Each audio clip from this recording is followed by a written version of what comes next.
देख रहे हैं इन डार्क राजकुमार के साथ। तो चलिए बढ़ते हैं आज की कहानी की ओर। दोस्तों, भारत एक ऐसा देश है जहां पर धर्म के मामले में कई सारी बातें जुड़ी होती हैं। यहाँ पर भूत पिशाच को लेकर लोग अलग अलग नजरिया से देखते हैं। ये कहानी पटना की है।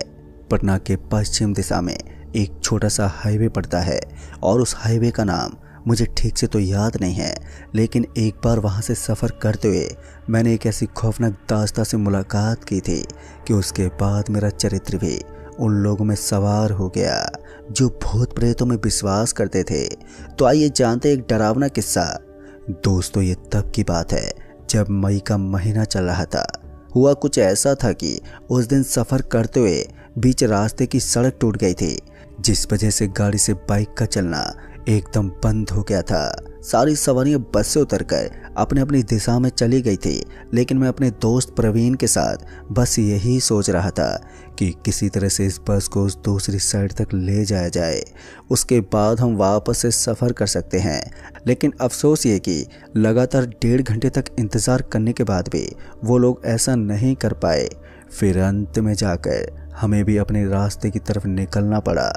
इस वक्त तो हम एक हाईवे पर थे और हमें अपने घर पर जाना था, क्योंकि हम दोनों एक शादी को अटेंड करके घर लौट रहे थे। हम रास्ते को इतनी अच्छी तरह से नहीं जानते थे, क्योंकि अंधेरे के अंदर रास्ता भूल जाना कोई बड़ी बात नहीं होती। तभी मैंने अपना मोबाइल निकाला और उसके ऊपर मैप सर्च करके अपने गांव का नाम लगा दिया। तो मैप में दिखाया कि मेरा गांव यहाँ से तकरीबन 13 किलोमीटर दूर था, और तो और यहाँ से पैदल चलकर गांव पहुँचने में हमें काफ़ी समय भी लगने वाला था। तो हम दोनों यही सोच रहे थे कि काश हमें कोई बाइक या फिर गाड़ी मिल जाए, वरना उस कच्चे रास्ते में हमारी तो हालत ही ख़राब हो जाएगी। फिर थोड़ी दूर तक चलने के बाद हम उस रास्ते पर पहुंच गए जहां से हमारे गांव की तरफ एक टूटी फूटी रोड जाती थी, और वो रोड सिर्फ और सिर्फ कंकड़ पत्थर से बनी हुई थी। ऐसे में उस रोड के ऊपर तेज तेज चलना भी चोट को जन्म दे सकता था। अभी मैं और प्रवीण उस रास्ते के ऊपर ही चल रहे थे कि तभी प्रवीण ने एकदम से कहा, अरे रुक भाई जरा, वो देख। इशारा पाते ही जब मैंने उस तरफ देखा तो मैंने पाया कि वहाँ पर हमें एक नंगी औरत नजर आ रही थी, जिसके शरीर के सारे कपड़े खुले हुए थे और उसके हाथ में एक बर्तन था। उस बर्तन के अंदर उसने दिया वगैरह सजा कर रखा हुआ था। उस महिला को देखते मेरी आंखें बड़ी बड़ी हो गई थी, और दूसरी तरफ मेरा दोस्त प्रवीण बुरी तरह से डर गया था। लेकिन मैंने किसी तरह से प्रवीण को शांत किया और उसके बाद कहा, देख भाई, ये भूत पिशाच जैसा कुछ नहीं होता, ये सब कहने की बात होती है। तू 2 मिनट तक रुक, हम देखते हैं कि आखिर ये महिला करती क्या है। उसके बाद हम दोनों एक पेड़ के पीछे जाकर छुप गए और उस महिला को देखने लगे। वो महिला बहुत ही तेज तेज कदमों के साथ आगे की तरफ बढ़ती जा रही थी। हम जिस रास्ते पर चल रहे थे उसके बगल में एक और धूल का रास्ता था, और वो उसी रास्ते से बिना दाएं बाएं देखे सिर्फ सामने की तरफ देखकर आगे बढ़ती जा रही थी। फिर कुछ देर के बाद वो एक चौराहे के पास पहुंच गई। तब जाकर मुझे समझ में आया कि आखिर ये औरत कौन है। ये वही महिला थी जिसके बारे में कहा जाता था कि रात को ये यहाँ पर आती है और जादू टोना करके बहुत सारे लोगों को अपना शिकार बनाती है।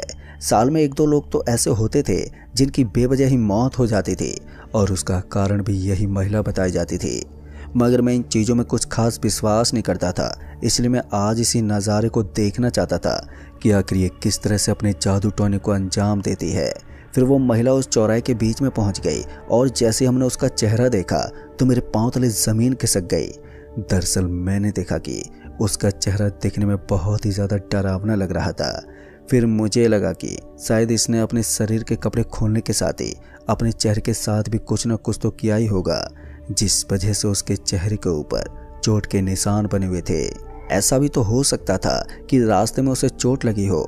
मैं और मेरा दोस्त प्रवीण इस भयानक नज़ारे को अभी भी पत्थर की एक शिला के पीछे से देख रहे थे। तभी प्रवीण ने कहा, भाई मुझे कुछ ठीक नहीं लग रहा है, हम दोनों को यहाँ से निकलना चाहिए।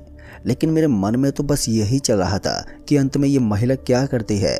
उसके बाद उसने ये सारा सामान वहीं चौराहे के बीचों बीच रख दिया और फिर वहाँ से निकलने लगी। लेकिन तभी मैं पत्थर के पीछे से निकला और बोला, कौन हो तुम और यहाँ पर क्या कर रही हो? मेरी बात सुनकर उस महिला ने मेरी तरफ देखा और फिर मेरी तरफ मुस्कुराते हुए बोली, वही जो नहीं करना चाहिए।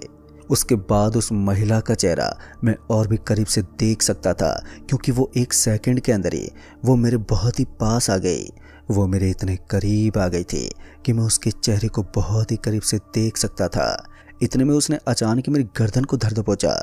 ये सब इतनी जल्दी में हुआ कि मैं कुछ भी समझ नहीं पाया।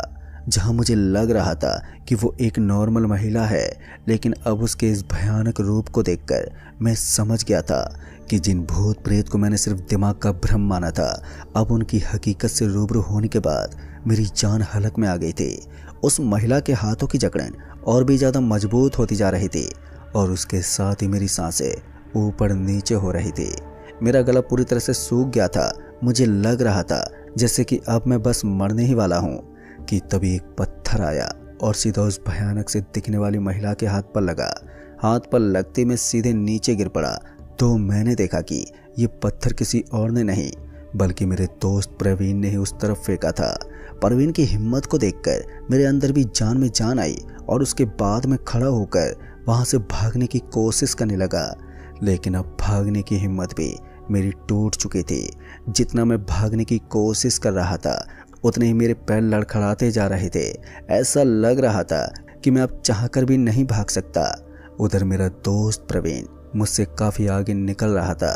तभी मैंने प्रवीण से कहा, भाई मुझे भी साथ ले ले। इतने में ही मुझे ऐसा लगा जैसे कि एक हवा के झोंके ने मेरे पूरे शरीर को चीर दिया हो। मेरा पूरा शरीर उस हवा के झोंके की वजह से एक बार के लिए छलनी हो गया था, जैसे कि वो सारी की सारी हवा मेरे शरीर को चीर कर निकली हो। और ये महसूस होते ही मेरे घुटने एकदम से उस सड़क के ऊपर टिक गए और फिर मैं बहुत ज़ोर से नीचे गिरा। तभी मैंने देखा कि प्रवीण का भी यही हाल था। वो भी बहुत ज़ोर से सड़क के ऊपर गिर पड़ा, जिस वजह से उसके शरीर के ऊपर भी बहुत सारी चोटें आ गई थी। वो एक बार के लिए चिल्ला उठा, लेकिन उसके बाद मैं सुन सकता था कि वो अब तेज तेज सांस ले रहा था। और तभी मुझे ऐसा लगा कि कोई हमारे बगल में अपने कदम पटकते हुए आ रहा है। दरअसल ये आवाज़ किसी महिला की थी जिसने अपने पैरों के ऊपर घुंघरू पहने हुए थे। घुंघरुओं की ये आवाज़ बिल्कुल वैसी लग रही थी जैसे कि फिल्म के अंदर दिखाई जाती है। मैंने अपनी गर्दन को हिलाया और उसके बाद जैसे उस तरफ देखा तो मैंने पाया कि वो महिला कोई और नहीं बल्कि वही थी जिसने इतनी देर से हम दोनों के अंदर दहशत मचा के रखी थी। मैंने अपने दोस्त की तरफ देखा तो मैंने पाया कि उसकी आंखें सफ़ेद हो चुकी थी। ऐसा लग रहा था जैसे कि उसके अंदर भी भूत पिशाच जैसी चीज़ों का असर हो रहा हो। अब उसके चेहरे पर भी एक अजीब सी मुस्कान में साफ साफ देख सकता था। फिर ना जाने उसके शरीर के अंदर इतनी फुर्ती कहाँ से आई कि वो एक झटके में उठकर बैठ गया। वो तिरछी आंखों से मेरे ही तरफ देख रहा था। दूसरी तरफ जब मैंने उस महिला को देखा तो वो भी मुस्कुराते हुए मेरी ही ओर देख रही थी। धीरे धीरे मुझे समझ में आ रहा था कि अब मैं बुरी तरह से फंसने वाला हूँ। इससे पहले कि मैं कुछ कर पाता कि मेरा दोस्त प्रवीण मेरी तरफ आया और उसने मेरे एक पाँव को जकड़ लिया। दूसरी तरफ वो महिला भी मेरी तरफ आई और उसने भी ऐसी हरकत को अंजाम देकर मेरे दूसरे पाँव को पकड़ लिया और उसके बाद उन दोनों ने मुझे घसीटना शुरू कर दिया। अब मेरा शरीर जैसे जैसे उस सड़क के ऊपर घसीटता जा रहा था तो वैसे वैसे मैं दर्द के मारे चिल्लाता जा रहा था। अब वो लोग मुझे पकड़कर उस चौराहे के पास ले आए थे जिसके पास वो दिया वगैरह जलाया गया था। वहाँ का माहौल देखकर मैं और भी ज़्यादा घबरा गया था, क्योंकि मैंने देखा कि उस थाली के अंदर किसी का कटा हुआ सर रखा हुआ था। और उसके बाद जब मैंने उसे और भी ज़्यादा ध्यान से देखा तो मैंने पाया कि ये सर किसी और का नहीं बल्कि मेरे दोस्त प्रवीण का ही था।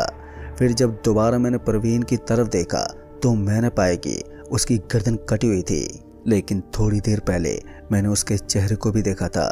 फिर ऐसा कैसे हो सकता था? जब मैं अपनी जान की भीख मांगते हुए जोर जोर से चिल्लाने लगा तो मेरे चिल्लाने की आवाज़ वहाँ आसपास भी गूंजने लगी थी। लेकिन अफसोस वहाँ पर दूर दूर तक कोई भी घर नहीं था जहाँ से मुझे मदद मिल सके। तभी उन दोनों ने मुझे उस बीच चौराहे में लाकर पटक दिया और उसके बाद मेरे आजू बाजू में मंडराने लगी। तभी मैंने देखा कि वो महिला भी उस चौराहे के बीच में आकर बैठ गई और उसके बाद वो कुछ करने लगी। मुझे समझ में नहीं आ रहा था कि आखिर वो क्या कर रही है। और थोड़ी सी देर बीतने के बाद वो महिला उस जगह से उठी और फिर उसके बाद उसने मेरे दोस्त प्रवीण की खोपड़ी को ज़मीन के ऊपर रगड़ना शुरू कर दिया। फिर उसने 3 से 4 बार ऐसा किया और फिर वहाँ पर सफ़ेद सफ़ेद धुआं फैलने लगा। वो धुआं इस कदर बढ़ गया था कि मैं आसपास की कोई भी चीज़ नहीं देख सकता था और टाइम बीतने के साथ ही मेरी आंखों में तेज जलन महसूस होने लगी, जिस वजह से मैं अपनी आंख तक खोल नहीं पाया। लेकिन जब उसके बाद वो सफ़ेद रंग का धुआं कम हुआ तब जाकर मैंने देखा कि अब सामने की तरफ मुझे वो महिला पहले से भी ज़्यादा भयानक नज़र आ रही थी। उसके गले के अंदर हड्डियों की एक माला डली हुई थी। कहीं ना कहीं ये एक अघोरी भी हो सकती थी, लेकिन उसकी ताकत को देखकर तो ऐसा ही लगता था जैसे कि वो कोई पिशाचनी हो। एक बार के लिए जब मैंने अपना मोबाइल निकाला और समय देखा तो मैंने पाया कि मेरे मोबाइल के अंदर इस समय रात के लगभग 1:30 बज रहे थे और मैं यहाँ पर एक मायाजाल में फंसा हुआ था। मुझे तो समझ में नहीं आ रहा था कि अब ये सब हो क्या रहा है। अभी भी सुबह होने में काफ़ी टाइम बचा हुआ था और इतनी देर तक खुद को बचा कर रखना मेरे लिए काफ़ी मुश्किल था। ऊपर से इस रास्ते से गाड़ियों का आना जाना जैसे आज तो बंद ही हो गया था। मैं काफ़ी देर से किसी साधन का इंतज़ार कर रहा था, लेकिन जैसे आज मेरी किस्मत को मेरी मौत ही मंजूर थी। अब शायद वो आखिरी टाइम भी आ गया था जब वो महिला मेरे साथ मेरी लाइफ का आखिरी कदम उठाने वाली थी, यानी कि अब वो मुझे भी मौत के घाट उतारने वाले थे। अब उसके हाथ में एक थाली मौजूद थी और उस थाली के अंदर बहुत सारा सामान पड़ा हुआ था।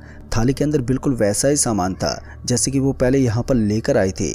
शायद अब वो चांद के ढलने का बस इंतज़ार ही कर रही थी और चांद के ढलते ही वो मेरी गर्दन मेरे धड़ से अलग कर देती और जैसा कि मैंने सोचा था वो भी बिल्कुल वैसा ही करने में लगी थी। जैसे ही चांद हल्का हल्का नज़र आने लगा तो उस महिला के कदम मेरी तरफ बढ़ने लगे। दरअसल मैंने देखा कि अब उसके नाखून पहले से ज़्यादा लंबे और धारदार हो गए थे। उसके नाखूनों को देखकर ऐसा लग रहा था जैसे कि वो नाखून कम और खंजर ज़्यादा हों।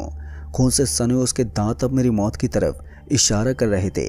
लेकिन तभी मुझे बहुत ही सारे लोगों की एक साथ चिल्लाने की आवाज़ें आईं।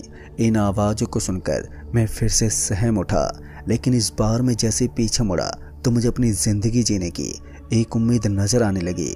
दरअसल ये हमारे पड़ोसी गांव के ही लोग थे जिनके हाथ में डंडे थे और वो उन डंडों को लेकर हमारी तरफ आ रहे थे। मैं पहले ही घुटनों पर था और जैसे उन लोगों को आता हुआ देखा तो मैं उन्हें ज़ोर ज़ोर से आवाज़ देने लगा।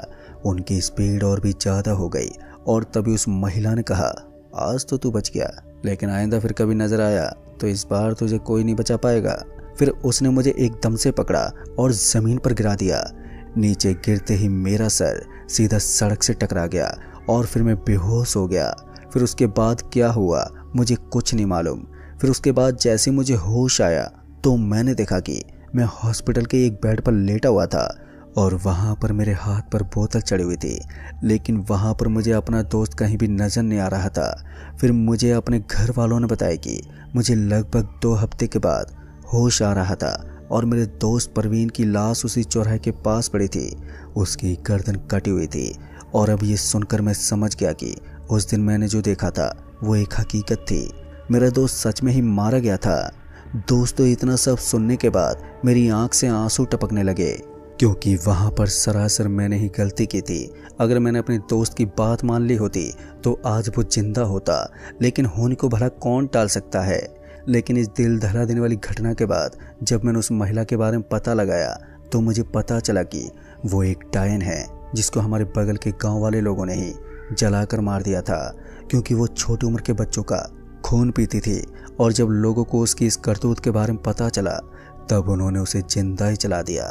लेकिन मरने के बाद वो और भी ज़्यादा खतरनाक बन गई है और अब कोई भी उसका कुछ भी नहीं बिगाड़ सकता।